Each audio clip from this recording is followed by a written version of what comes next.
Hey, good day, everybody. Welcome back to Rocky Mountain Readings, where we're reading the beautiful book, The Tales of Rabbi Nachman of Breslov by Rabbi Aiden Steinsaltz. And yesterday we read a wonderful tale called The Clever Man and the Simple Man. What a twist. What a story. I'm really enjoying these tales. Well, today we got another one for you. Shalom, Linda. Glad to have you with us. Today we got another one. We're starting on The Seven Beggars. Excellent. Always good to start right at the beginning of a new one. It's, always very exciting. So, let's get into it. Once there was a king. This king had an only son, to whom he wished to transfer the kingdom during his own lifetime. On the appointed day, he held a great feast. When a king makes a feast, there is always a great rejoicing, and all the more so on such a great occasion. Every one of the royal ministers, the dukes and the nobles, was there, and the common folk, too, shared in the day's gladness, because it is a great deed when a king abdicates in favor of his son. Everything was prepared to make the feast a truly joyous event, and musicians and jesters were there to entertain the guests. At the height of the festivities, the king said to his son, "I am an astrologist, and I can foresee that a time will come when you will step down from the throne. When this happens, take care not to be sad. Be joyful. When you are joyful, I too shall be happy. I would be happy even were you to be sad, for it would show that you were unworthy of being a king, and I would be pleased that you no longer ruled the land. But if you are joyful, I shall be very happy indeed." The son took over the kingdom with great authority. He appointed royal ministers and had dukes, nobles, and an army at his command. The new king was a very wise man. He was devoted to all forms of knowledge and maintained great sages at his court. Anyone who came to him bearing some new knowledge was accorded great respect, and the king would grant him wealth or honor, whichever was requested. Everything was given for wisdom. Since wisdom was so important to the king, it soon became the pursuit of the whole kingdom. There was no one who was not engaged in some field of learning, some for the sake of money and others for the honor. They devoted so much of their time to inquiring into the sciences that eventually they forgot the tactics of war. Even the most insignificant citizens were so learned that they would have been considered great sages in any other land. While the sages were wise beyond compare, as a result of their cleverness, these sages strayed into heresy, and they drew the king's son with them into heresy. But the simple people of the country were not harmed by the wisdom of the great sages and did not become heretics. This wisdom was very deep and subtle, and so the simple people could not understand it and were not harmed. Only the sages and the kings became heretics. There was good in the king's son. He had been born with virtuous qualities.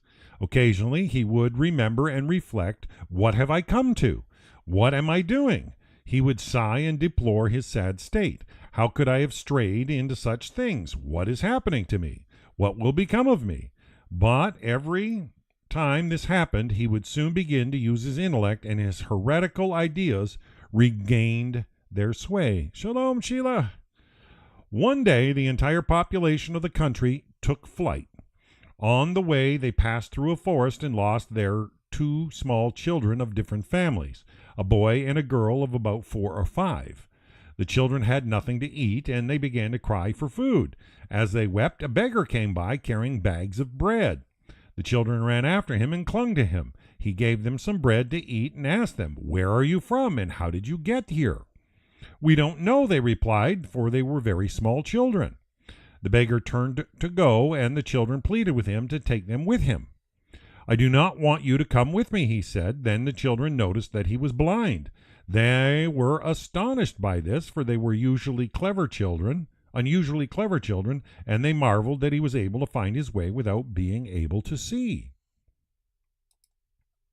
Before the blind beggar left, he blessed them with the words, "May you be as I am. May you be as old as I am." He gave them some more bread, and he went on his way. The children realized that God was caring for them and that he had sent the blind beggar to feed them. But the bread that the beggar had given them did not last long, and again they cried for food. Night fell, and the children slept where they were in the forest. In the morning they still had nothing to eat, and they cried in hunger. Soon another beggar came. This beggar was deaf, and when they spoke to him, he made signs and said, "I hear nothing." He too gave them bread and turned to go. The children pleaded with him to take them with him, but he would not. And he too blessed them with the words, "May you be as I am." Then he left some more bread and went on his way. This bread too was soon finished, and the children once more began to cry. Yet another beggar came. They began talking with him, but his stuttering made his speech incomprehensible. He understood them well, but they could not grasp a word he said. He too gave them bread, and before he left, blessed them with the words, "May you be as I am." Then he went on his way. The next day they were fed by a beggar with a crooked neck, and he too blessed them as the others had. A hunchback beggar came on the 5th day, then a beggar who had no hands, and finally a beggar who had no feet. Each gave them bread, and each one blessed them with words, "May you be as I am." When all the bread was finished, the children went in search of a place where people lived. Eventually they found a road that led them to a village. They entered one of the houses, and the people there took pity on them and gave them bread. At the next house, too, they were given food. Thus they became beggars. Things went well with them, and they vowed to stay together always. They made themselves big bags for the bread that people gave them, and they went to all the celebrations, circumcisions, and weddings that were held in the area. Leaving the village, they went to beg in the larger towns. When there was a fair, they sat among the other beggars by the gates, holding out their plates for alms. Soon they became well known among the beggars, all of whom knew that they were the children who had been lost in the forest. Once a great fair was held not far from a large city. All the beggars went there, the children too. It struck the beggars that the two children would make a fine couple. The proposal quickly caught everyone's fancy, and the match was made. How could a proper wedding for them be arranged? The beggars knew that on a certain day the king was to hold his birthday celebration. They decided that they would all go there and beg for meat and white bread for the wedding feast, and it was so. They begged whatever delicacies they could at the banquet, and afterward they gathered up the leftovers. Then they dug a pit so large that it could hold 100 people and covered it over with straw, dirt, and refuse. When it was finished, everyone assembled inside for the wedding. The marriage ceremony was performed amid great rejoicing. The bride and groom, too, were very happy, but in the midst of their gladness, they recalled the grace and kindness that God had shown them in the forest, and they wept with yearning. "If only the blind beggar who first gave us bread in the forest were here," they sighed. Immediately they heard the blind beggar call out, "Here I am."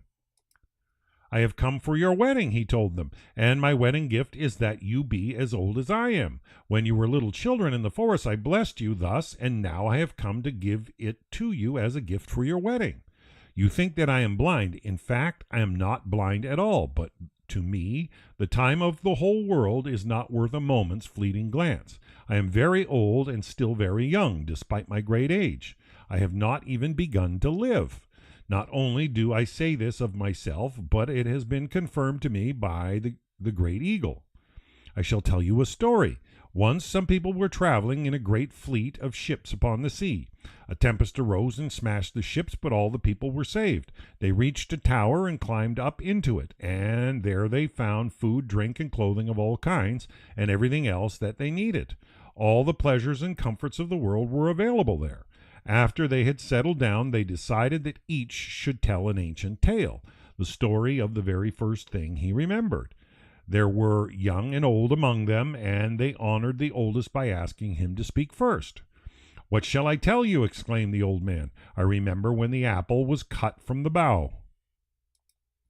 No one understood his words, but the wise men among them said, "Ah, that is indeed an ancient tale." Then they honored the next oldest man and asked him to tell his story. "That ancient tale," he said, "I too remember, but I also remember when the candle was burning." "That tale is even older," exclaimed the sages, and they marveled that it had been told by the younger man. An elderly but still younger man was next to speak. "I remember when the fruit began to take shape." This story is older still, said the sages. The fourth old man, who was younger than the other three, said, I remember when the seed was brought to be planted. I remember the wise ones who conceived the seed, said the fifth. The sixth one said, I remember the taste before it entered the fruit. The blind beggar continued, I was there on the tower too. I was still a child then. I remember all those tales I said, and I also remember nothing. That is indeed an ancient tale, older than all the rest, exclaimed the sages, and they marveled that the child remembered more than any of them. After they all had told their tales, a great eagle alighted and knocked on the tower. Be paupers no longer, he called. Return to your treasures and make use of them. He told us that we must all leave the tower in order of age. The oldest first, and he began bringing us out. He took me first, for I was really the oldest. Then he took the younger people, and last of all, the very oldest man. Whosoever was younger there was older, and the oldest man was the youngest of all. I shall interpret your stories and explain the meaning of what each of you remembered, declared the eagle. The apple being cut from the bough, that is the severing of the navel cord. The candle burning, that is lying in one's mother's womb, when a candle burns above the infant's head. The fruit beginning to take shape, that is the body coming into being, when the child is first formed. The seed being brought for planting, that is the drop of semen being drawn into the womb. The wise ones who conceived the seed, that is the drop when it is still in the mind. The taste is the fragrance in the spirit, and the appearance is the soul. As for the child who said he remembers nothing, he is older than all the others, and he remembers what was before life, spirit, and soul. He remembers nothingness, and this is highest of all. Return to your ships, concluded the great eagle. They are your broken bodies, and they will be rebuilt. Go back to them now. Then he blessed the people. To me, continued the beggar, the eagle said, come with me. You are like me, for you are very old and very young. Despite your great age, you have not yet begun to live. I too am very old and very young, and so we are alike. So you see, the great eagle has confirmed that I am very old and very young. Today I make this my wedding gift to you, that you will be as old as I am. So the wedding feast was held amid great rejoicing and delight. On the second of the 7 days of the celebration, the bride and groom remembered the deaf beggar and how he had saved them in the forest by giving them bread. If only he were here now to share our joy. They sighed and they wept with yearning. At that very moment he appeared. Here I am, he said, and he embraced and kissed them. Then he declared, my gift to you today is that you be like me, that you lead a good life, as I do. When you were little, I only blessed you with this wish, and now I grant it to you completely as a wedding gift. Shalom, Cookie. Hope you're doing good today. You think that I am deaf? Continued the second beggar. In fact, I am not, but to me the whole world is worth nothing. So why should I listen to its cries of want? All the sound in the world are brought forth by want. Everyone cries out for what he lacks. What is the source of even the joys in this world? For men are happy when they obtain what once they lacked. I, however, live a good life and lack nothing, and so these wants are not for my ears. The people of the land of wealth have confirmed that I live a good life. This good life was that he ate bread and drank water. There is a land of great wealth whose inhabitants possess vast treasures. Once these rich people gathered together and boasted about the good lives they led.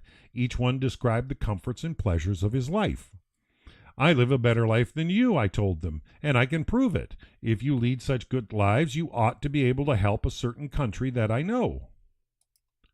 In this country there was a garden in which grew fruits. Glad you're doing well. In which grew fruits, all the tastes and fragrances in the world, and there were also all kinds of sights, and all shapes, colors, and textures. There was a gardener in charge of this lovely place, and under his care it provided a good life for the entire country. Then the gardener disappeared, and since there was no one to tend them, all the good things in the garden ceased to flourish. Even so, it was still possible to live off the wild fruits that continued to grow there. A cruel king attacked the country. He was unable to harm the people, and so he set out to spoil the good life they had derived from the garden.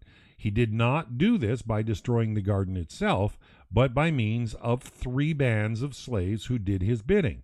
The task of the first band was to spoil the sense of taste by making everything taste like rotting flesh.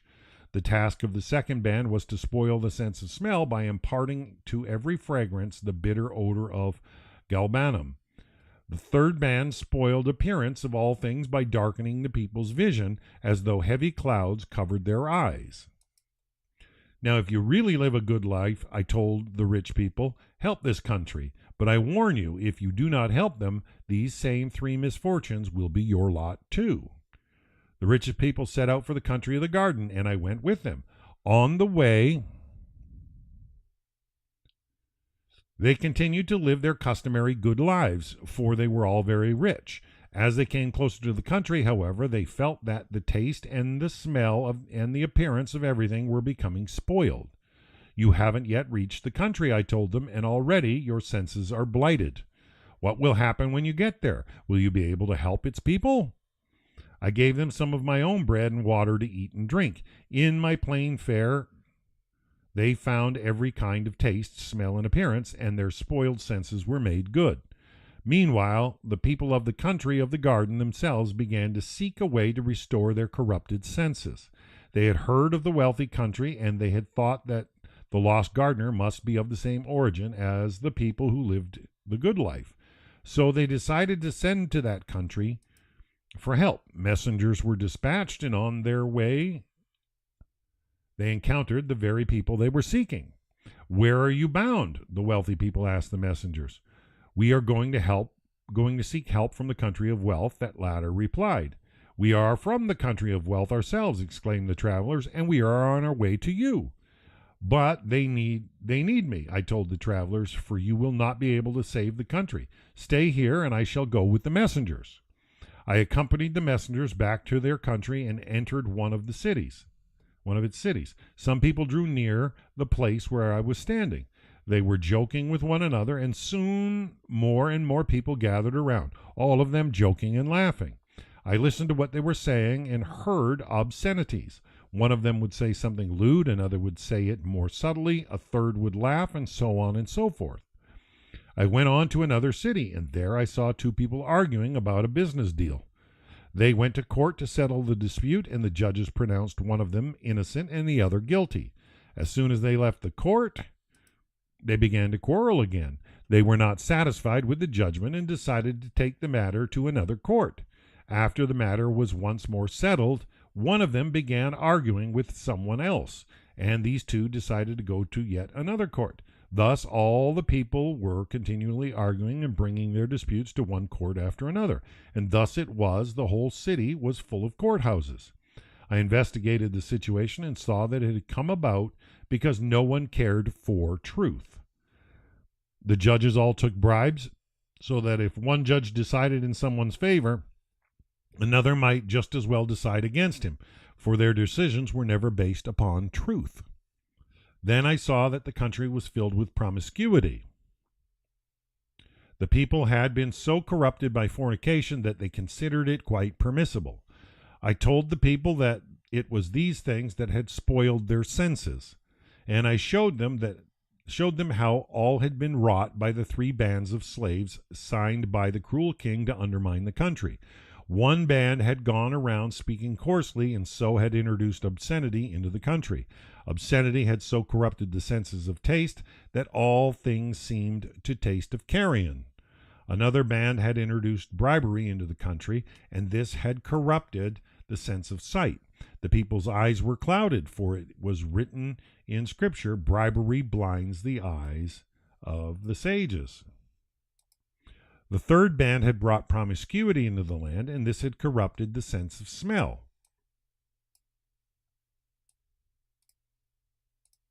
Therefore I told them, "You must rid your country of these 3 sins.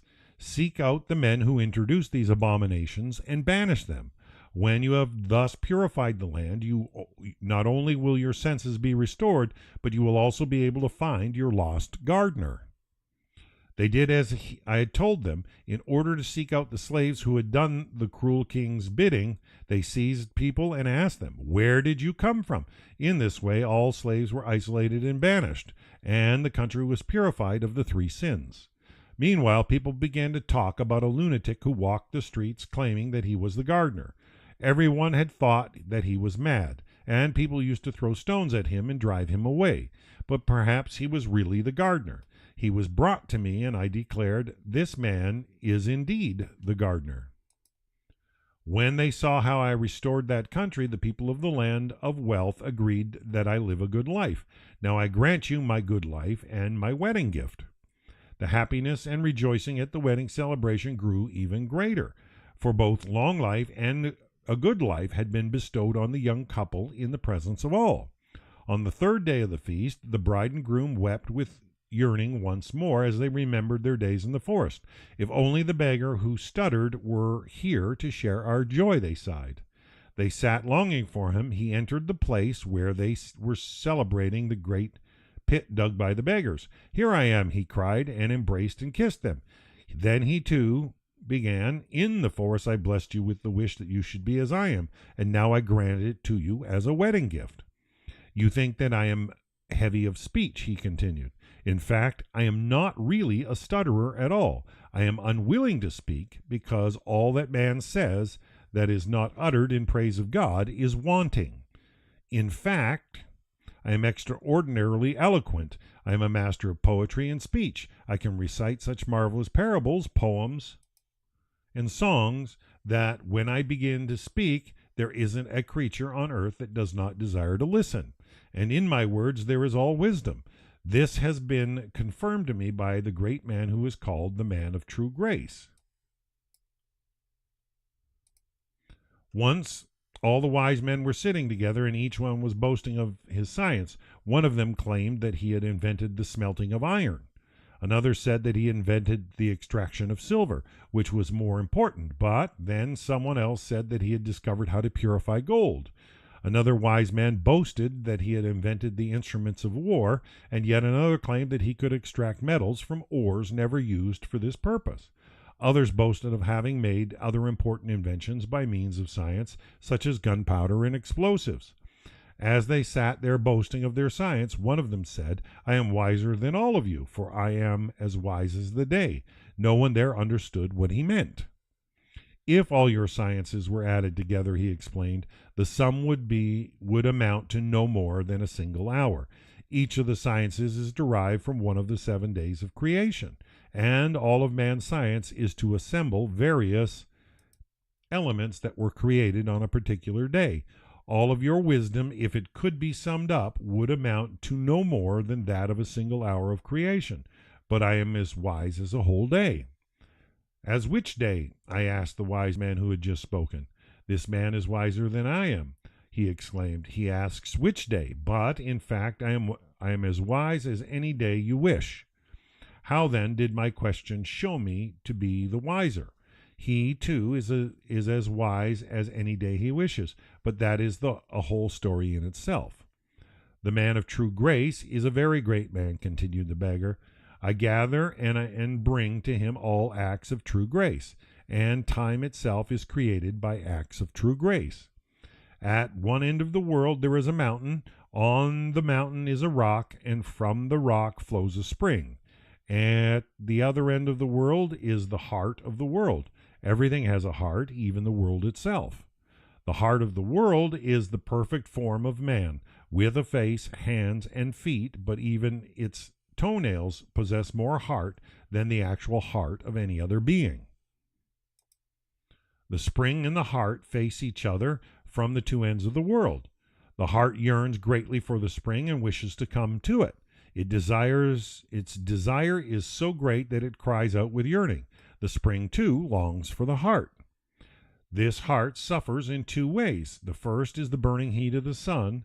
The second is its terrible yearning for the spring, which it eternally faces from afar, longing for it with all its soul and crying out to reach it.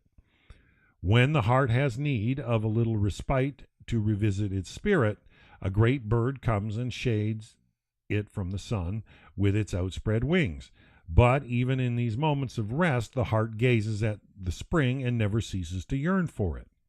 If the heart pines so deeply for the spring, why does it not go to it? The reason is that were it to move toward the mountain, the slope would vanish from its sight, and it would no longer be able to see the spring. Were that to happen, the heart would die, for its very life depends upon the spring. And were the heart of the world to perish, heaven forbid, the entire world would cease to exist. For just as the heart is the life of every being, so the world itself cannot continue to exist without its heart.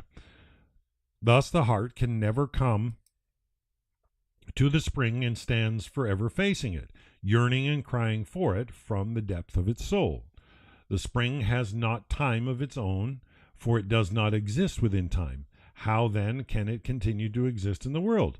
It receives time as a gift from the heart day by day. When each day draws to a close, no time is left for the spring, and it is on the verge of disappearing. Were the spring to disappear, the heart too would die, heaven forbid, and the world would cease to exist. And so, as the day draws to a close, the heart and the spring bid each other farewell with wondrous parables, poems, and songs, with words full of love and yearning. The man of true grace watches over all this, and just before the end of the day he presents the heart with the gift of another day, and the heart presents this day to the spring, and so the spring once again has time to exist. The new day, too, comes from wheresoever it was, with wondrous parables and songs that are full of all wisdom. Just as one day differs from another, for there are different days of the week and new moons and festivals, so too do the parables and songs differ. But know the time that the man of true grace presents to the heart he receives from me, for I gather the acts of true grace that make up time. I am wiser than the wise man who boasted that he was as wise as any day he wished, for all the days of time, with their wondrous parables and songs full of wisdom, are from me. The man of true grace has confirmed that I can speak in parables and songs of all wisdom. Now my gift for your wedding is that you shall be like me. At the wedding feast the rejoicing grew still greater. That day's celebration ended, and they slept. In the morning the two children remembered the beggar with the crooked neck, and they longed for him too, to come and share in their wedding celebration. Just as they were yearning to see him once more, he entered the pit.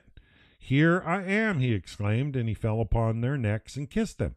Then he too told them of his gift. "In the forest," he began, "I blessed you with the wish that you would be like me. Now I give this as my wedding present. You think that I have a crooked neck. In fact, my neck is straight and fine, but I twist it to prevent my breath from mingling with the foolish vanities of men that fill the world. My throat is beautifully formed, and I have an excellent voice with which I can imitate every sound in the world that is not speech. This has been confirmed to me by the people of the land of music. In that land, everyone is versed in the art of music. All of the people spend their days making music, and there is no one, and not even the smallest child, who does not play some musical instrument. The least of them would be considered a great artist in any other country, and their king and his orchestra are gifted with truly extraordinary talent. Once the greatest musician of this country were sitting together, boasting of their abilities. One boasted that he could play his instrument, and one that he could play another instrument. A third declared that he could play both their instruments, and a fourth that he could play all the instruments in the world. Then one of them boasted that he could imitate a particular instrument with his voice. Another said that he could imitate the sound of some other instrument, and someone else that he could imitate the sound of any instrument. One triumphantly announced that he could imitate even the sound of a drum, but another bettered his claim by vaunting his ability to imitate a cannon shot. I was there as well. My voice is superior to any of yours. I'll prove it to you. I exclaimed to them. If you are such wonderful musicians, let us see whether you can save two suffering countries. These countries are 1,000 miles apart. None of their people sleeps at night, for at dusk a great wail goes up over each land, so loud and so mournful that all who hear it begin to wail themselves. All the people, men, women, and children, spend their nights in a deep, clamorous lament that would melt a stone. If you are such great musicians, let's see if you can save these two countries, or even imitate that dreadful wailing sound. Will you take us there? They asked me. Yes, I shall, I told them. They made all the necessary preparations, and I led them to one of the two unfortunate countries. Night fell, and as always, the wailing began. Before long, the musicians too began wailing, along with everyone else, and they quickly realized that they could do nothing to help this mournful land. Can you at least tell me the source of this terrible wail? I asked them. Do you know it yourself? They asked. Yes, I do, I told them. There are two birds, a male and a female, and they are the only pair of their kind in the world. Once the female was separated from the male and lost her way. Her mate searched for her, and she too sought him everywhere. They both looked for each other for a very long time, but they only strayed farther and farther apart. When they realized that they could not find one another, they stayed where they were and built themselves nests. The male built his near one of the two countries, not right next to it, but near enough that its people could hear his voice, and the female built her nest near the other. When night falls, the two begin to wail with yearning for one another. Their cries, loud and mournful, are heard throughout both lands, drawing forth the lament of all their inhabitants and driving away their sleep. The musicians were reluctant to believe this tale. Can you take us to see these birds? They asked me. Yes, I can take you to where they are. I told them, but how can you undertake to approach them? Even from here you are unable to withstand their lament and begin to wail yourselves. Were you to go there, you would find it unbearable. Nor can you approach the place by day, for at daybreak other birds flock to each of the pair, consoling them and making them laugh with joy. You will still find each other. They tell the mournful pair, and the efforts of the birds to raise their spirits are so successful that the sound of their rejoicing is also impossible to bear. Although the call of their lament spreads far and wide, the sound of their merriment can be heard only nearby, and so you cannot go near the place either by day or by night. Can you reunite the two? The musicians asked me. Yes, I can, I told them, for not only can I imitate every sound in the world, but I can also throw my voice so that it is heard far away but not where I am. I can imitate both their voices, and by sending hers to him and his to her, I can lead them closer and closer together until they are united. But who would believe such claims? I led the musicians into the wood. They heard the sound of a door being opened and then closed and then locked with a snap of the latch. A shot rang out. The hunter called to his dog to fetch the quarry, and they heard the dog rummaging and dragging something through the snow. But when they looked around, they saw nothing whatever, nor did they hear any sound issuing from any mouth. Then all the great musicians of the country agreed that I have a marvelous voice and can imitate any sound in the world. Now for your wedding present, I grant that you will be like me. On the 5th day, amid the gaiety of the wedding feast, the bride and groom remembered the hunchback beggar and yearned to see him. If only he were here, they said, how happy we would be. Sure enough, he soon stood before them, saying, Here I am, I have come to your wedding. He embraced and kissed them, and then he too told them of himself and of his gift. When you were little children, he said, I blessed you with the wish that you would be like me. Now I grant you this is my wedding gift to you. I am not a hunchback at all. In fact, my shoulders are so powerful as to be the little that holds the great, and I shall tell you how this was confirmed to me. Once a group of people gathered to talk, and each boasted that he could be called the little that holds the great. One of them was ridiculed, the claims of the rest were accepted, but my ability was accepted as the greatest of all. The first of them claimed that his mind could be called the little that holds the great, for he bore tens of thousands of people with their needs, actions, passions, and all the events of their lives in his small brain. The others laughed at him. "You are nothing, and all the people in your mind are nothing," they declared. "I once saw an example of the little that holds the great that resembles yours." One of them said, "I was passing by a mountain, and I saw a huge pile of refuse and filth on its slopes. There was so much of it that I wondered how it got there. It all comes from me," said the man who was standing nearby. It turned out that he dwelt close to the mountain, and there he threw the leavings of his meals and all the rubbish and filth he produced. A vast heap of garbage came from this one man, and so, like you, he could be called the little that holds the great. Another claimed that the attribute of the little that holds the great applied to his tiny country. Its fields and orchards produced such great amounts of fruit that when all the crops were gathered, they exceeded what could possibly have grown in such a small area. This, declared the man, was the little that holds the great, and the others all agreed. The next speaker said that he had a wonderful orchard. It was so beautiful that many people, including ministers and aristocrats, would come there for a summer stroll, and more people actually entered it at any one time than the garden could possibly hold. This garden, too, he said, could be called the little that holds the great, and his words were also well received. Another said that his speech could be described as the little that holds the great. "I am secretary to a great king," he explained. "Many people present requests, petitions, and various other matters to the king, but he is, of course, unable to give his attention to each and every one of them. Instead, I combine all their petitions, praises, and requests and pass them on to the king in a few well-chosen words. Thus my speech is the little that holds the great," he concluded. The following speaker claimed the same quality for his silence. He had a great many adversaries, and they were continually quarreling with him in his presence and slandering him behind his back.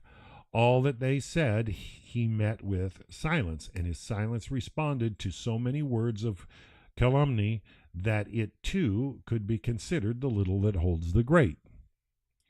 The last one said that he himself was the little that holds the great. There was a poor man, he related, who was blind and huge in stature.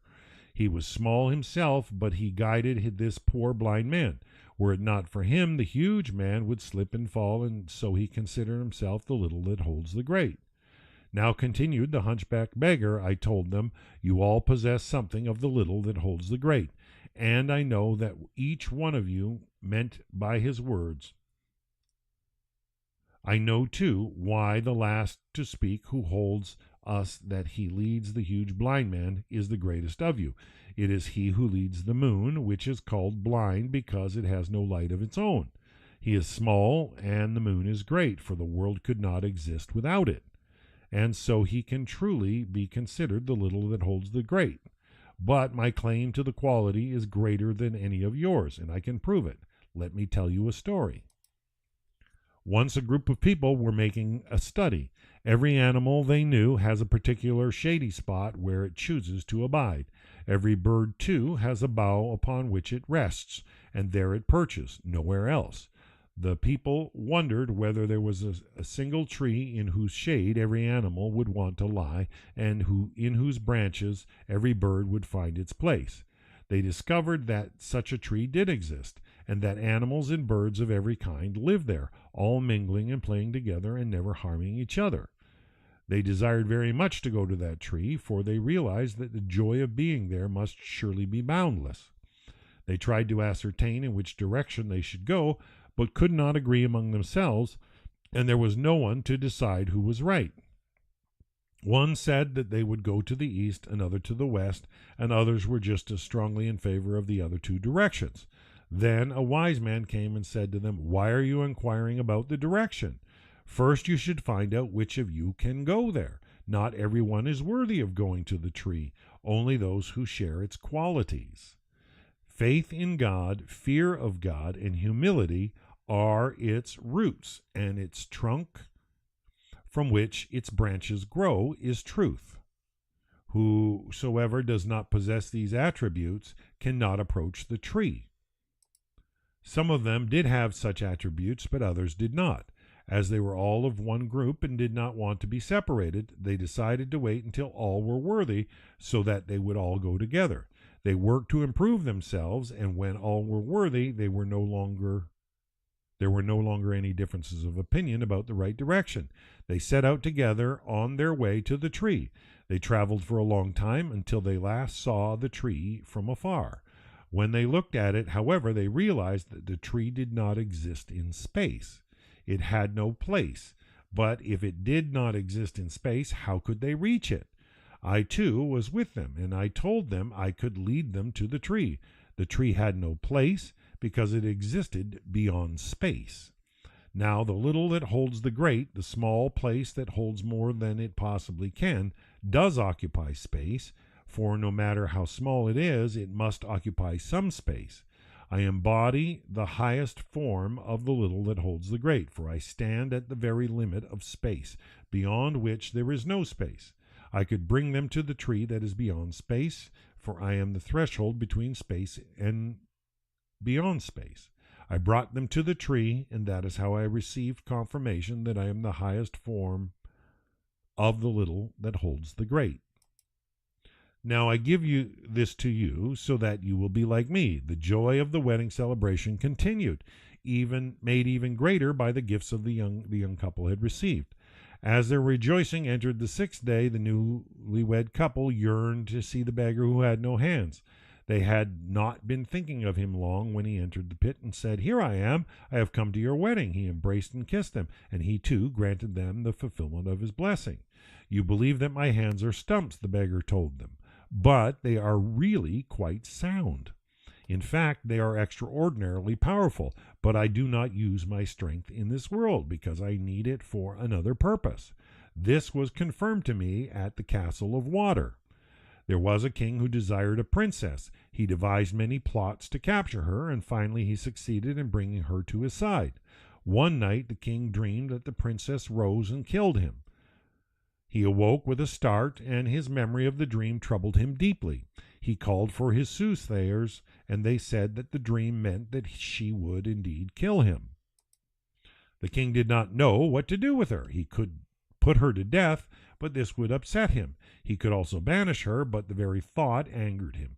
For after all his efforts to obtain her, she would be taken by some other man. In any case, were he to let her go, the dream would surely be fulfilled, for once she was under the protection of another, she could return and kill him. But he feared death at her hands were he to let her remain in his court. He could not decide what to do, and meanwhile, because of his fears, his love for her began to diminish. Gradually it disappeared, and she, too, gradually ceased loving him. Eventually, she came to hate him, and she fled from the court. The king sent out his scouts to search for her, and when they returned, they reported that she had taken refuge by the Castle of Water. The Castle of Water is surrounded by 10 walls of water, one inside the other. Within the castle, the very ground one walks upon is water, and so are the garden and all the trees and the fruit that grow therein. The beauty and the splendor of this castle surely need no description, for a castle of all water is a great marvel. No one, of course, can enter it, for since the whole castle is made of water, anyone who tried to enter would drown. The princess, in her flight, had reached the castle, and now she was circling around it. This, too, was reported to the king, who assembled his army and set out to capture her. When the princess saw them, she decided to run into the castle, for she preferred drowning to being caught by the king and forced to return with him. Then, too, there was always the chance that she would survive her leap into the waters and succeed in entering the castle. The king saw her running into the water. "So that is how it is," he said to himself, and he commanded his soldiers to shoot at her. If she perished, he thought, so be it. They shot, and she was struck by all the 10 kinds of arrow, with their 10 kinds of poison.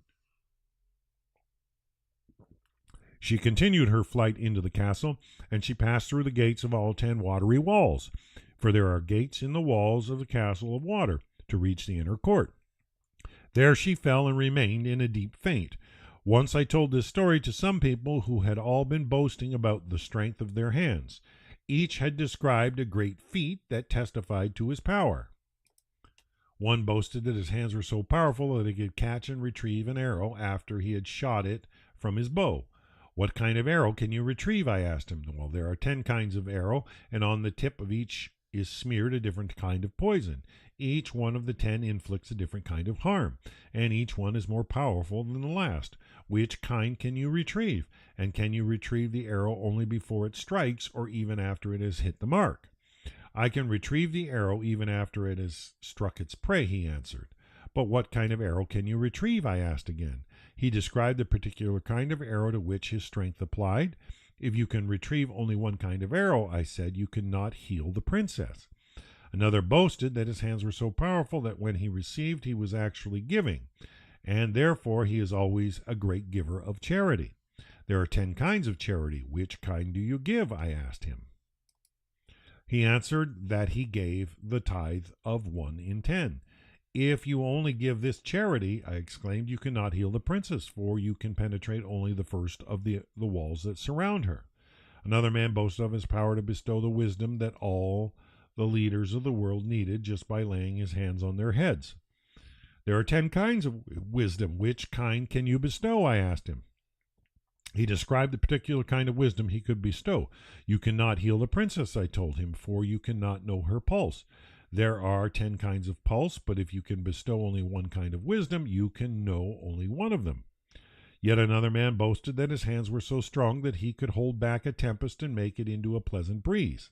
There are 10 kinds of wind. Which one can you hold back with your hands? I asked him. He told me which of the winds he was able to conquer. And I said to him, you too cannot heal the princess, for you cannot play the melodies she needs to hear. She can be healed by the 10 kinds of melodies, but you can only play one of them. And you, what can you do? They asked me. I have all the powers that you have, I answered, and I can do what you cannot. Each of you has only a 10th part of the power of which you boast, but I possess all the other 9 parts as well. Only I can heal the princess, for he who does not possess all 10 kinds of charity in his hands cannot pass through the 10 walls of water. He would drown in the attempt. The king and his soldiers pursued the princess and were drowned, but I can penetrate all 10 walls of water. These walls of water are the waves of the sea that stood like a wall, and they are raised up by the wind. The waves that form the walls stand there always, but it is the wind that supports them. I can pass through each of the 10 walls of the castle of water, and I can remove all 10 kinds of arrow from the body of the princess with my 10 fingers. I can feel each of the 10 kinds of pulse, and I can heal the princess by means of 10 kinds of melody. Thus I can heal the princess completely, and that is the confirmation of the great power that I bear in my hands. Today I am giving that power as my wedding gift. The gladness of the wedding feast was greater than ever, and all who were there were joyful, very joyful indeed. Here the narrative ends for the story of the 7th beggar and the end of the story of the king's son. Rabbi Nachman said he will never tell. Wow. All right, commentary. Let's see. This is going to be deep for sure. The 7 Beggars is Nachman's final tale, and he himself regarded it as the climax of his literary activity. Interesting. Related a few months before his death, when he was already gravely ill, the story is without a doubt a magnificent conclusion to his work and a masterpiece from the point of view of both content and literary style. To a certain degree, it serves as a summary and commentary on the earlier tales, from which it picks up and develops motifs. The central theme is similar to that of the Master of Prayer, the role of the Tzaddik in bringing about the redemption.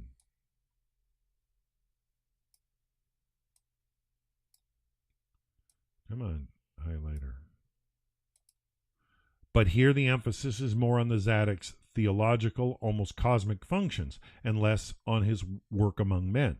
The story is extremely rich in imagery and combines in an artistic unity biblical, Talmudic, and Kabbalistic sources, together with a certain amount of worldly wisdom and elements of folk tales. The structure of the tale is also very fine, despite the fact that it was never finished, or rather that it has no conclusion, and is more complex than any of the others. The story as a whole is made up of an outer narrative framework, the king and his son, and an inner narrative framework, the children and the beggars, that provides the setting for the 6 of the beggars' tales. Furthermore, the beggars' tales are all cast in the same literary form, with each beggar relating to how he won a competition. All right, Cookie, it'll be on the recording if you want to come back. Just make a note of the time frame, and you can come back and watch it continued from there. Blessings to you. The outer narrative framework and the king's son. The outer narrative framework is, in fact, no more than the beginning of a story that is never concluded. In rich symbolic language, it describes the condition of man in the Garden of Eden. The story breaks off after the sin, but before the expulsion from the garden. And the thread is never resumed. Logically, its ending would have been the restitution of the sin of Adam and the messianic redemption. As in most of the other tales, the old king clearly represents God. The abdication of the king during his lifetime is a metaphor for the way God, having created man, gives him dominion over the world.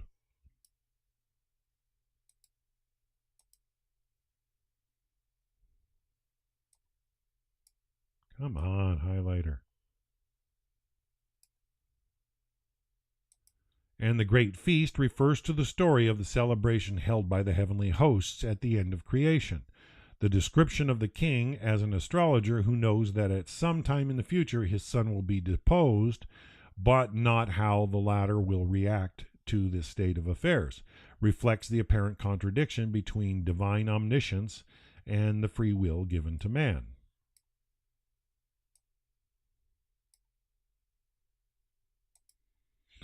Yeah, the rabbis hold all is foreknown, yet free will is given. One of the central characteristics of Hasidic thought was the injunction against being sad.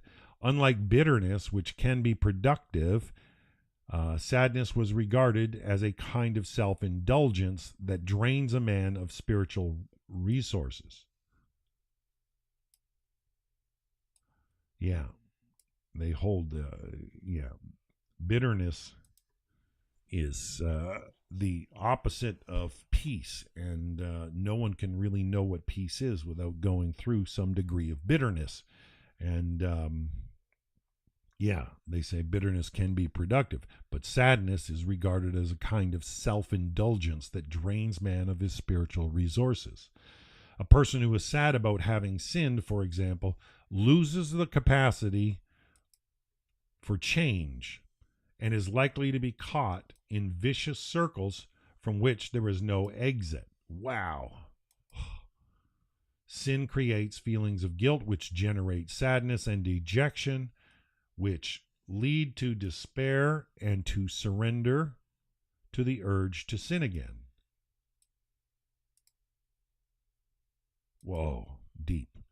The Hasidic prescription was the king gives his son, which the king gives his son here, is to strive for a good disposition, to will oneself to be happy even in bad times. The sin that eventually seduces the king's son is the pursuit of wisdom as an end in itself, just as the sin of Adam was to eat the fruit of the tree of knowledge.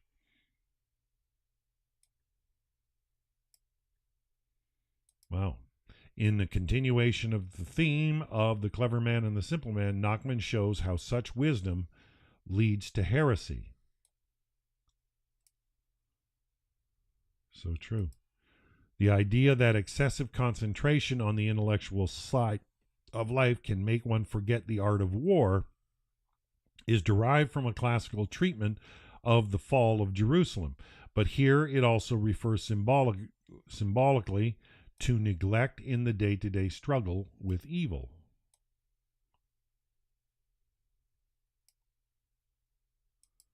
The inner narrative framework. There is no explicit causal relationship between the outer and the inner narrative frameworks, beyond the fact that one precedes the other chronologically. Though it has been suggested that the flight of the entire nation at the beginning of the inner narrative is the result of the kings having forgotten the art of war, there is no textual basis for this. What is clear is that there has been a great catastrophe, and that the few survivors are those who can provide a fresh start for humanity. They are a new creation, a new generation that can set right what the predecessors have spoiled. The two children who are lost in the forest are not described as possessing individual identities or personalities, and they remain a dual entity throughout the story. They can be seen as symbolizing either the Jewish people as a whole or as its best part. The beggars who saved the children from starvation are the 7 great spiritual providers of the Jewish people.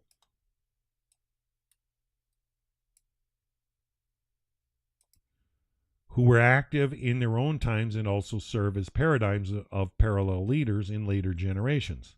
They are Abraham, Isaac, Jacob, Joseph, Moses, Aaron, and David. Come on.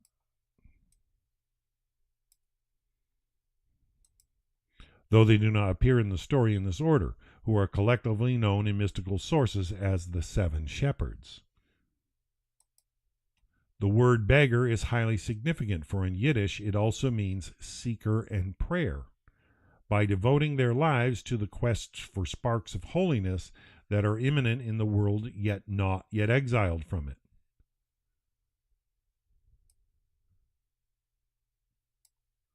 Interesting. The beggars are seeking a connection to divinity. The individual deformities that characterize each of the beggars will be explained in the discussion of each tale. But here I should note that they are, in fact, only apparent defects. They are like photographic negatives that render white as black. Qualities that are intrinsically perfect are perceived externally as faults. Yeah, how often do people misjudge others? The children realize this intuitively when they ponder the fact that the blind beggar seems to know the way through the forest, and they immediately accept his guidance.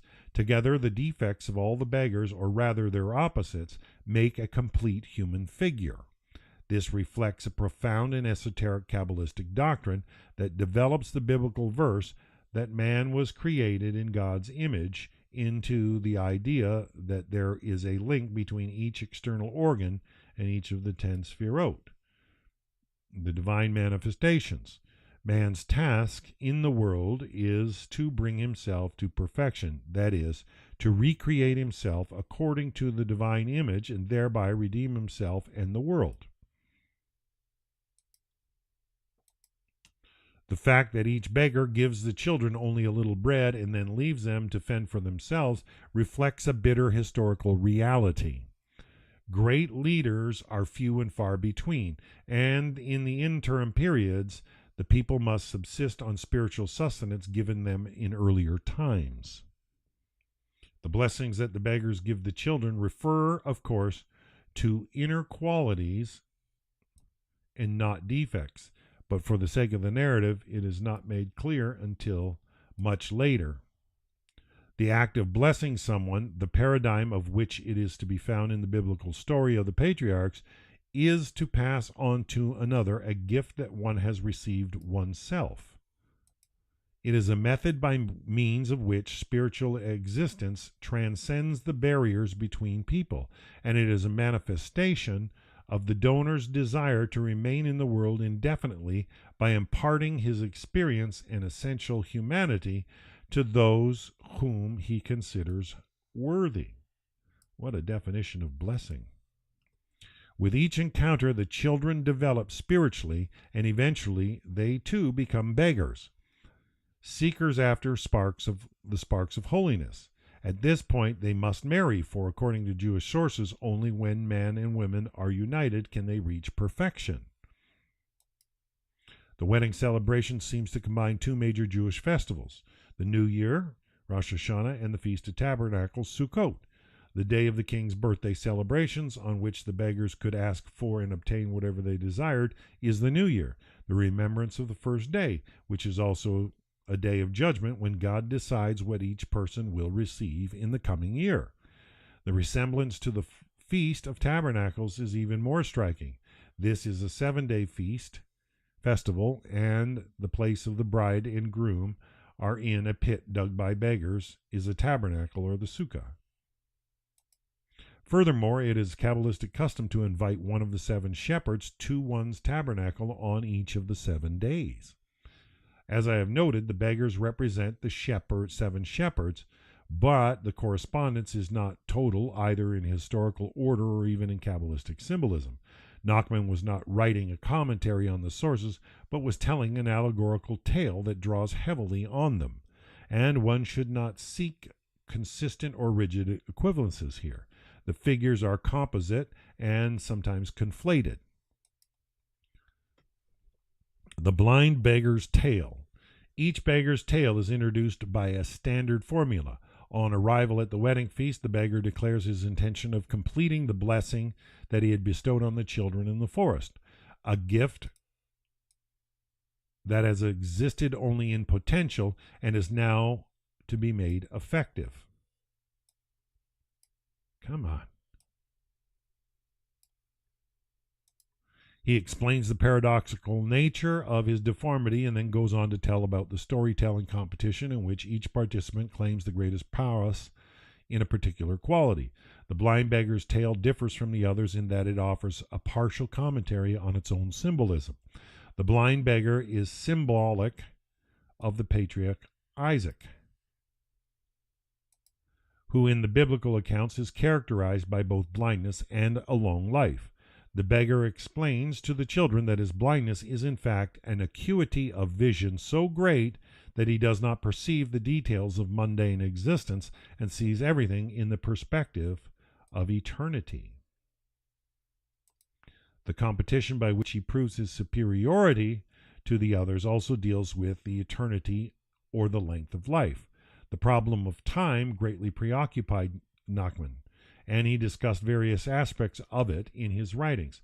The duration of time in his doctrine is not mathematically measured in years, months, and hours, but rather in terms of the content and significance of the events that fill it.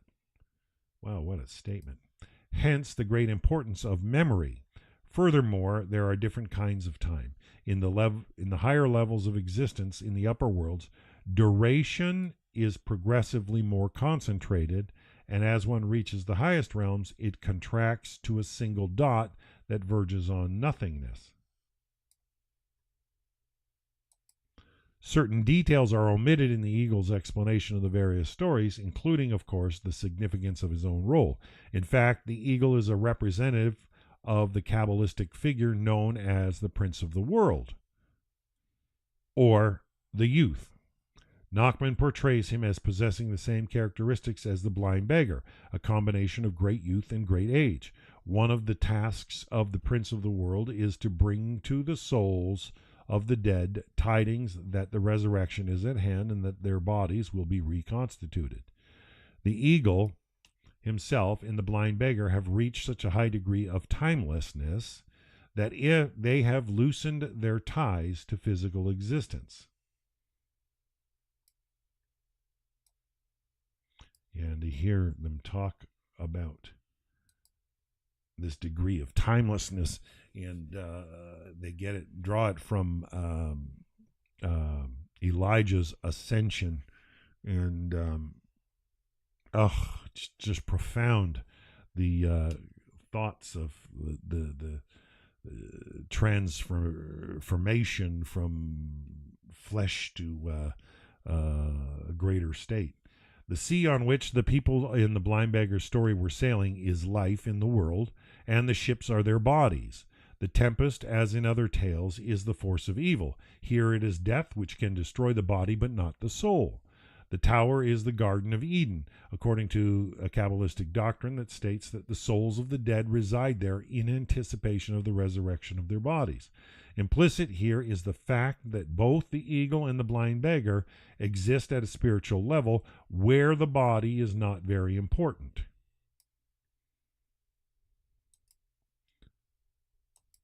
The first gift, then, that the bride and groom receive is an acuity of vision associated with the perception of eternity.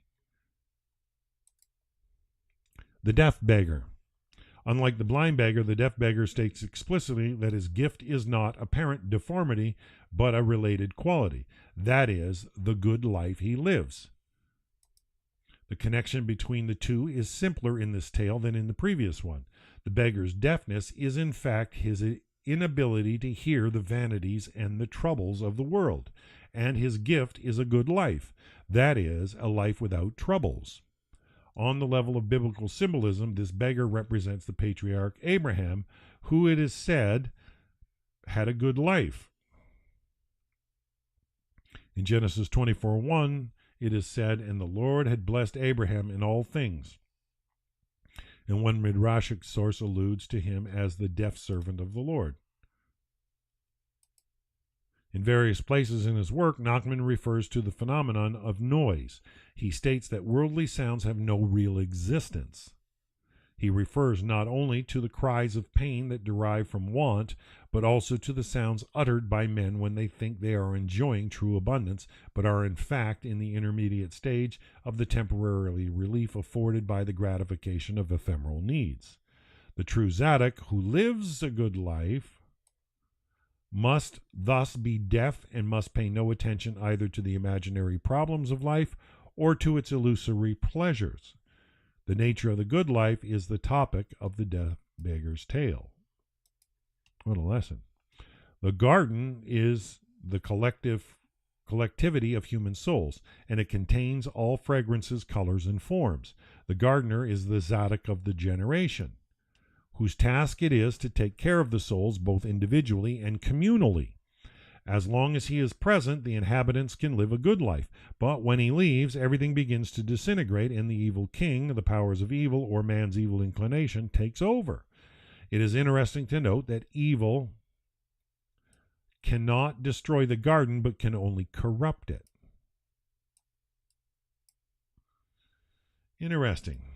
The fact that the inhabitants of the garden cannot withstand evil indicates the superficiality of the good life they had previously enjoyed, whether one of physical or spiritual riches.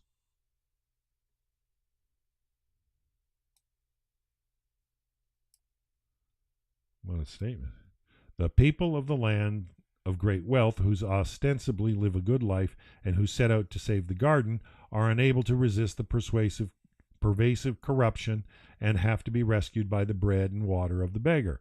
Their riches, which are all spiritual as well as material, are superficial, and only the true good life of the beggar, a minimal relating to the world or partial deafness, is effective.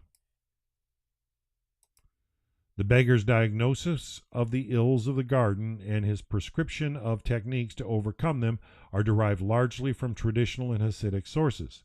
The people of the garden have been corrupted by moral vices, personified by the bands of slaves. The way to conquer these vices is to understand their origins. Once one has achieved a basic awareness of the nature of one's evil inclinations, one can start to eliminate them and move towards general rehabilitation. After taking such a step, the people of the garden are once again able to recognize the gardener, the tzaddik of the generation, and redemption is brought nearer.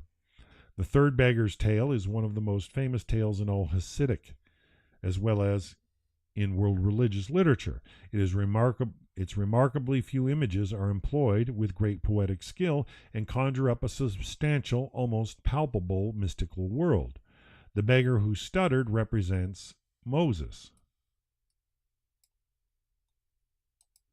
who is described in the Bible as slow of speech and of slow tongue. Moses attained a higher spiritual level than any other human being who ever lived, and his understanding of the Torah transcended all its interpretations. As a result, his speech was so lofty that other men could hear only fragments of it. In its wholeness and perfection, Moses' speech was a close approximation to the truth of divine diction, whereas the speech of other men, even of prophets, was partial and relative. The wisdom of the various sages the beggar mentions at the beginning of the tale is inferior to his, for it concerns small, limited facets of creation. Furthermore, with the exception of the sage who is as wise as the day, this wisdom is scientific knowledge that relates only to the understanding and the exploitation of the physical, not the metaphysical world. The wisdom of the beggar who stuttered, on the other hand, is able to bridge the material and the divine. There is a certain thematic and literary connection between the wisdom of this beggar and the tale of the heart and the spring. The imagery that describes the wisdom of the last sage and that of the beggar is derived from the Kabbalah. God created the world in a series of utterances, and God said, each of which was made on one of the 6 days. In Jewish mystical sources, these utterances and days are equated and are tantamount to the vitality that maintains the world in existence. The scientific sages are in contact with minute aspects of the totality of creation, hours, minutes, or seconds, whereas the sage who is as wise as the day can comprehend everything created on one of the 6 days. He can perceive and understand not only details, but also a significant part of God's design. The beggar, on the other hand, can relate to any day of the divine utterances he wishes. His wisdom encompasses the totality of creation. Furthermore, implicit in the tale is his awareness of both the totality of time and the uniqueness of each individual minute. That is, the non-repetitive nature of time. The story of the heart in the spring draws on imagery of the Psalms, especially Psalm 61. The heart and the spring, which are at opposite ends of the earth, are the 2 poles of existence. The heart is the Shekinah, the indwelling presence of God in the world that imbues everything with life and vitality. The spring, on the other hand, is the infinitely distant transcendent aspect of God, the primal source from which all divinity emanates. Yeah, and I encourage you to pay note to that for sure. The heart and the spring. The heart yearns perpetually to return to and be reunited with its origin, the first cause, but it cannot. The burning sun and the shade were given by the wings of the bird, represent, respectively, the exhausting earthly passions that obscure true spiritual desires, and the divine grace that occasionally appears in the world. The unbridgeable gulf between the heart and the spring, the Shekinah and the primal source, is a basic feature of creation.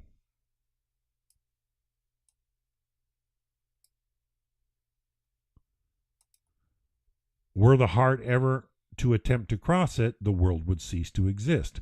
Distance from the primal source is thus a prior condition of existence. This is huge. And an intense, unending yearning characterizes the basic relationship that inheres in the world. Whoa, what a statement. Whoa, I got to really rethink that one. Digest that. Distance from the primal source is thus a prior condition of existence and an intense, unending yearning that characterizes the basic relationship that inheres in the world. However, this yearning is not entirely static, but involves a kind of ebb and flow in which the world and man moves toward the transcendent, thereby nullifying its own existence temporarily before returning to mundane reality. The depiction of the spring's dependence on the heart, the latter must provide the former with time, is a beautiful literary rendering of one of the basic tenets of Kabbalah, according to which the world was created in a spontaneous act of grace, but its continued existence depends upon men raising up and returning some of the divine abundance. The primal source exists in non-differentiated and thus non-existent time. The world returns to its particularized moments of time, each of which is characterized by the events it contains. According to the Kabbalah, it is the holy deeds of men in thought and speech and in the mitzvot that maintain the world in existence, and the Torah, the blueprint of creation that lays down the way these are to be performed. The Torah is the covenant between the world and God, When man obeys its precepts, the creation is renewed from moment to moment. Thus, the beggar who stuttered, Moses, the man of the Torah, can fill such an essential role in the world. He is the true tzaddik, the intermediary who passes on the man to the man of true grace, who himself represents one of the aspects of God, the spark of holiness raised in the world. The beggar with the crooked neck. The fourth beggar represents the biblical Aaron, brother of Moses and first priest of Israel.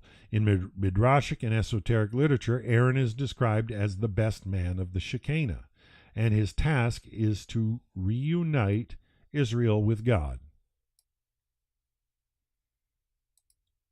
Music, the theme of the beggar's tale, is symbolic of the creation of harmony, the discovery of the interconnection between things and their drawing together. The musicians with whom the beggar competes are capable of creating harmony only to a limited degree, as their inability to help the two countries show.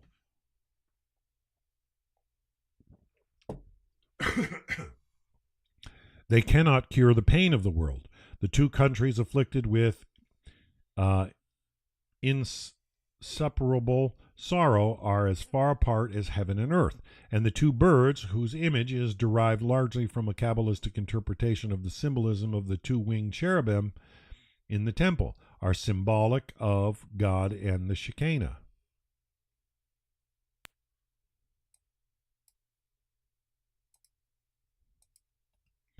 Who, as was noted in previous stories, is somewhat equivalent to the Knesset Israel and quintessential community of Israel.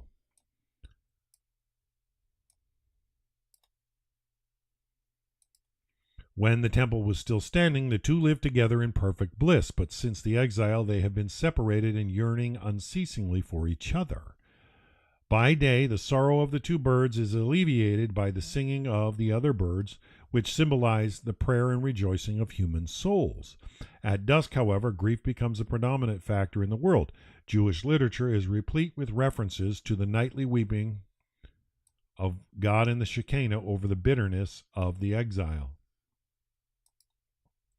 It should be noted that although the beggar knows how to bring the two birds together, the tale does not state that he actually does this. The reason is simple. Reuniting the birds equivalent to bringing about the redemption, which no one beggar can do. The redemption will come only when the powers of all the beggars are brought together in a single person, or in the bride and groom. Wow. The hunchback beggar. The fifth beggar is the representative of the patriarch Jacob, who in post-biblical literature is described as the pillar that supports the entire structure of all the worlds. The hunchback of the beggar, which can apparently bear nothing, is in fact symbolic of the opposite, the power of the little that holds the great. The capacity of a small object to contain in great abundance. On a metaphysical level, it is the ability to control the world or to perceive the infinite within the finite. Wow.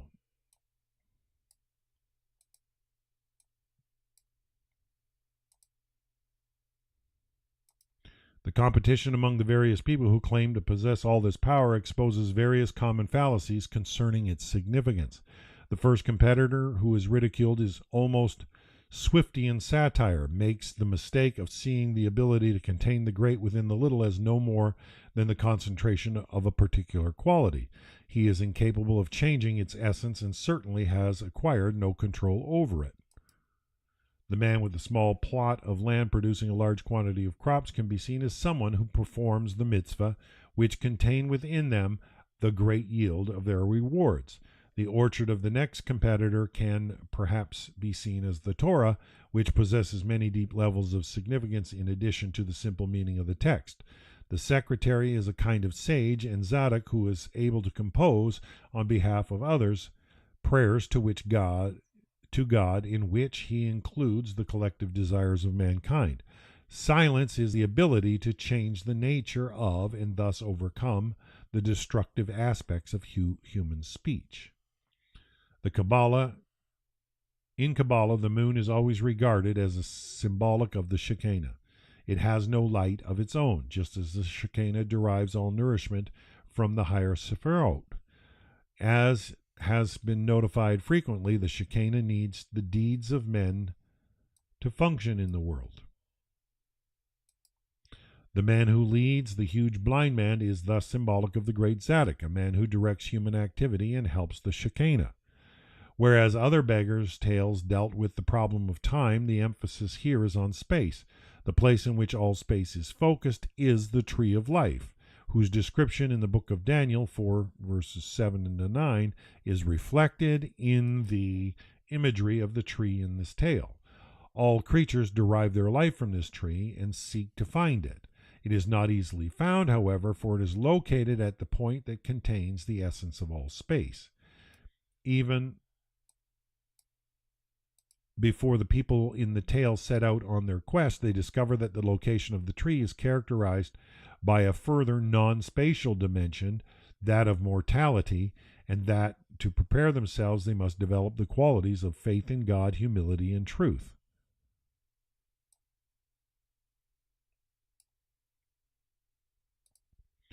When they have done this, differences of opinion which derive from relating to the material world disappear. Just as the source of time exists outside of time, so the essence of space is not to be found within the boundaries and limitations of this world. The differentiation of space into separate places implies the presence of contradictions and opposites that can only be resolved beyond the world in infinity. Come on.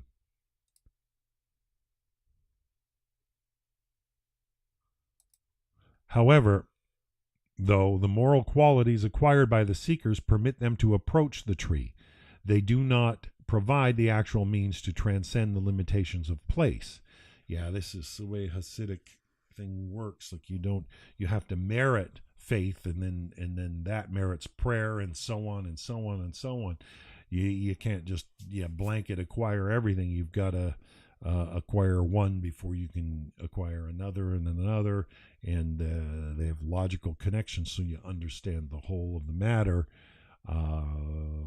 completely in their system.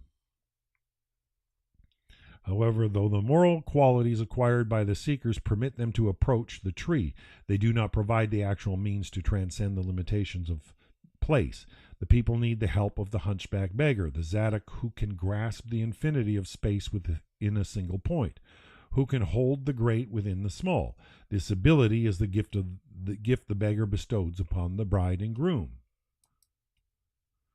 The beggar with no hands. The beggar with no hands represents the biblical Joseph, who is known in post-biblical books as the Zadok. This beggar possesses many of the characteristics of the Hasidic Zadok, especially the ability to act on the material world.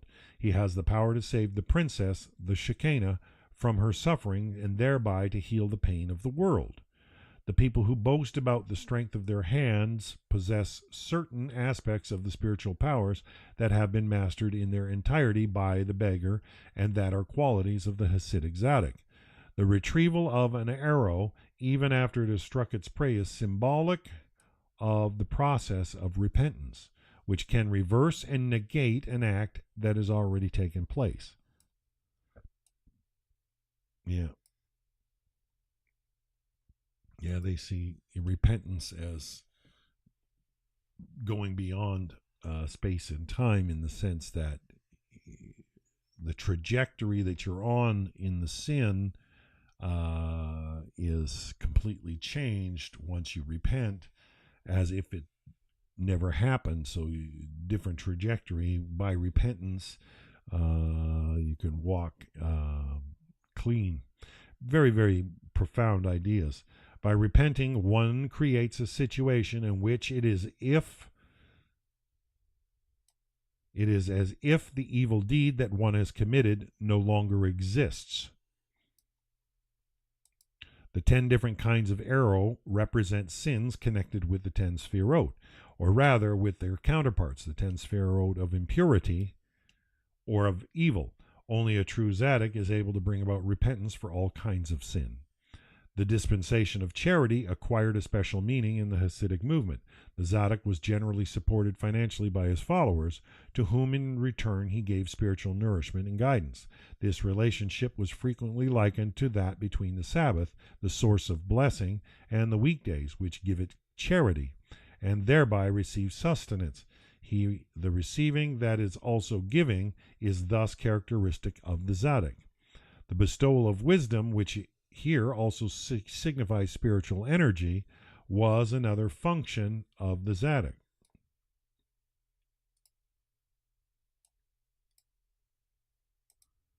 In the Zohar and other Kabbalistic works, it is stated that the truly righteous can know the state of a man's wisdom and his needs by feeling his pulse.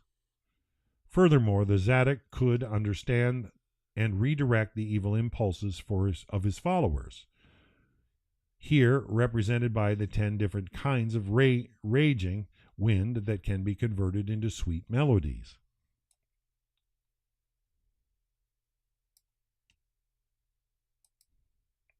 The tale of the princess and the evil king is another version of the first story in this volume.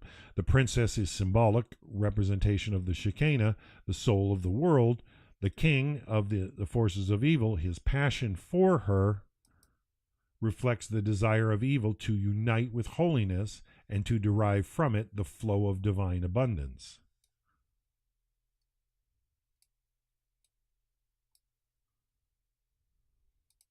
This is possible, and it does happen, but only temporarily, for eventually the evil will be defeated by the very good that it enslaves. The imagery in this story is strongly reminiscent of the biblical account of the Exodus. Pharaoh ruled over the children of Israel and grew progressively suspicious and fearful of them. The water here represents the Red Sea, through which the Jews passed safely, but in which Pharaoh and his hosts were drowned. Symbolically, the castle of water is divine wisdom, or the wisdom of the Torah, which is often referred to as water.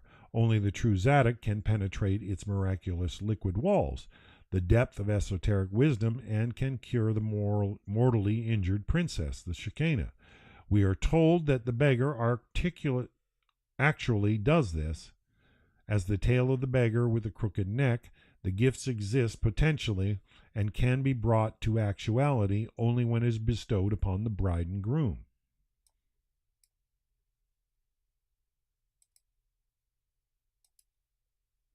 Conclusion.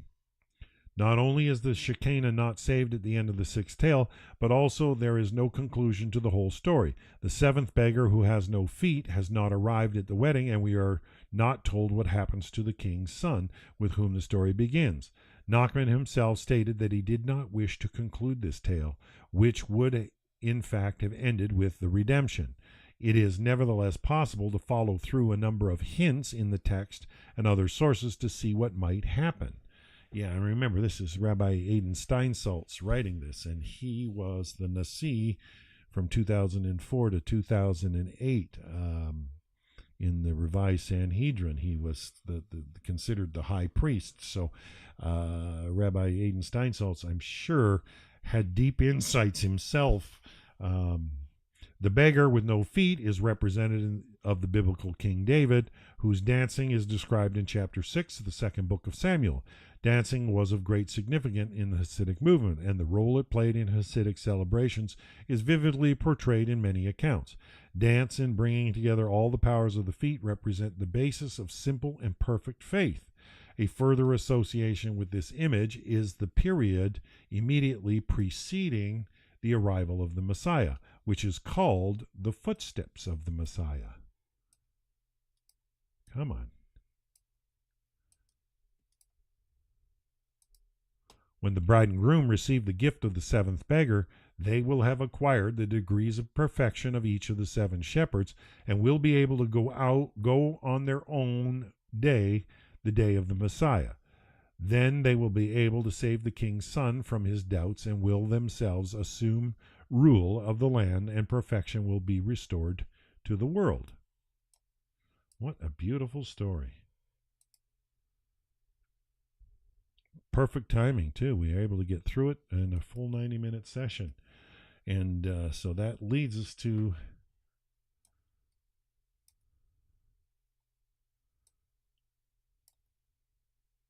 save this for Monday next week. 9 questions toward a better understanding of Rabbi Nachman. And I'm still reading some of Rabbi Nachman's material myself in my own personal reading times, and I'm just, I've not had anybody make such profound statements, heard such profound statements, and fill in so many gaps. Useful material by Rabbi Nachman for sure. Just profound literature. Nonetheless, but we'll leave this 9 questions toward a better understanding of Rabbi Nachman till Monday. I've got lots to do today, and have to work tomorrow, Friday and Saturday as well. And so, we do these Monday, Tuesday, Wednesday. And so we are, let's see how far along we are.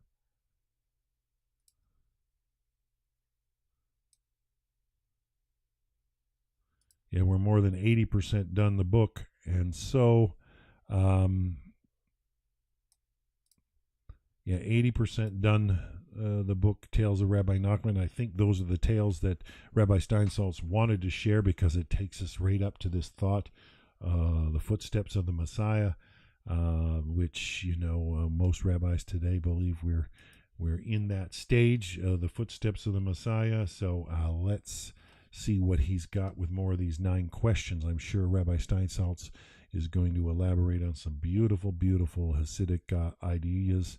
And so we'll be back on Monday with more Rocky Mountain readings.